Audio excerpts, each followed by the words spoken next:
PlayStation Underground has gone Dutch to find out about a new video game that has a buzz echoing off the walls of the canals in Amsterdam. So we searched this town high and low to get the lowdown on a new band of game developers.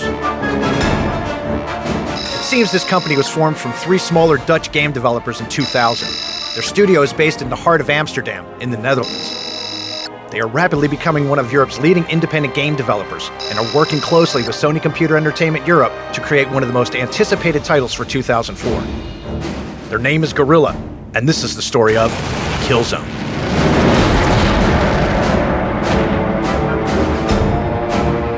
Killzone is a really high action-packed first-person shooter. You're part of a team of commandos and you're fighting against the Helghast. The Helghast have attacked the planet Vector with a devastating blitzkrieg, and you're in the trenches as they attack. Basically, you've got to fight your way out of it.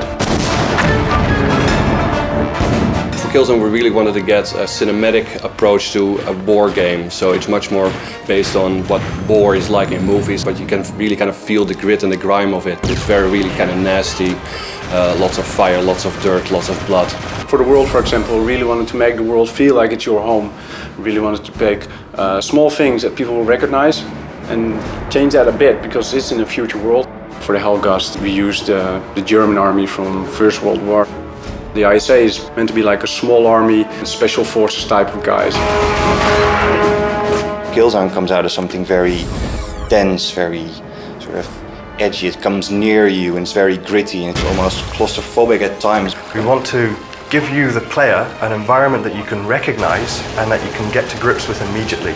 We're using a futuristic setting, but you should still recognize how coffee machines work in this environment, how cars work. We take this realism, we twist it round, and we present it to you in a very exciting kind of way.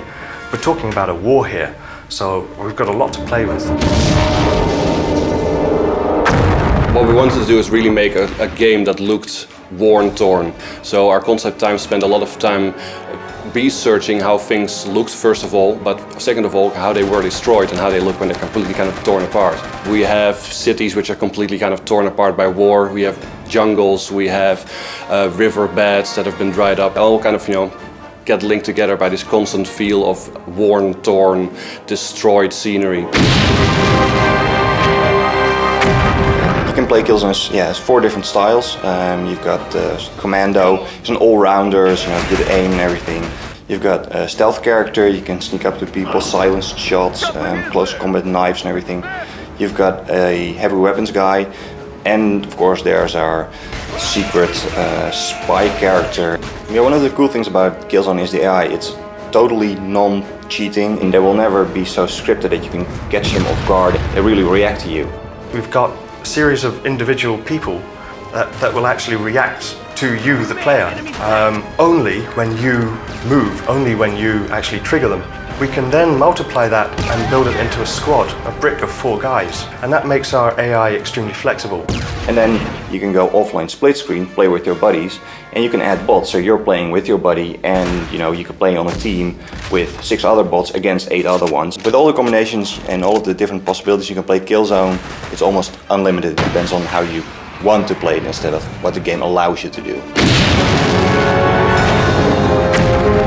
You're playing events in and around the single player experience, and we have a number of different game types to reflect that. We've got assault games where one team is defending and another team is attacking, and it's all time-based. We've got domination-based games where you have to try and dominate a key area in the battlefield.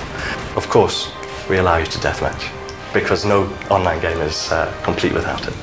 A lot of people already have a broadband adapter. I think it's worth it buying one if you don't have one yet. It looks good, it feels good. Everybody's playing online. People are immediately having a lot of fun.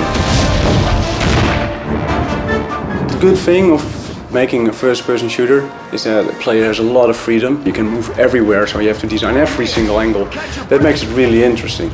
The other really big thing, I think, is like how your hands move. It's just the only thing you see of the player is like his hands and the gun. The weapon almost becomes the character. For the weapons, we did like the full range, from like pistols to shotguns to machine guns, rifles, sniper rifles to the big missile launchers. We really want to stick to bullets since we think bullets are cool. to a lot of reference from the real guns and actually design the weapons from the inside out. If you do proper research in your weapons, the animations will immediately look very good as well. The weapons are very cool to use. They have really nice reload animations and they handle really nicely. They actually feel like a real gun. Basically, you pick up a weapon, you start firing with it, and that's fun. It's really fun. Killzone stands out because of its graphical immersiveness. It's very detailed, rich world, but it's also a very believable world. One person likes the guns, the other person likes the characters and the style, the other one really likes the sound, but in the end it's something that feels as a whole. It's an integrated part and it has impact. This is a cinematic experience. You are going to be thrown in the center of the battle. The explosions will be going on all around you, and we want you to feel scared. We want your heart to race. From what we've seen and people playing Killzone so far, they refer to it as an experience as opposed to just playing a game.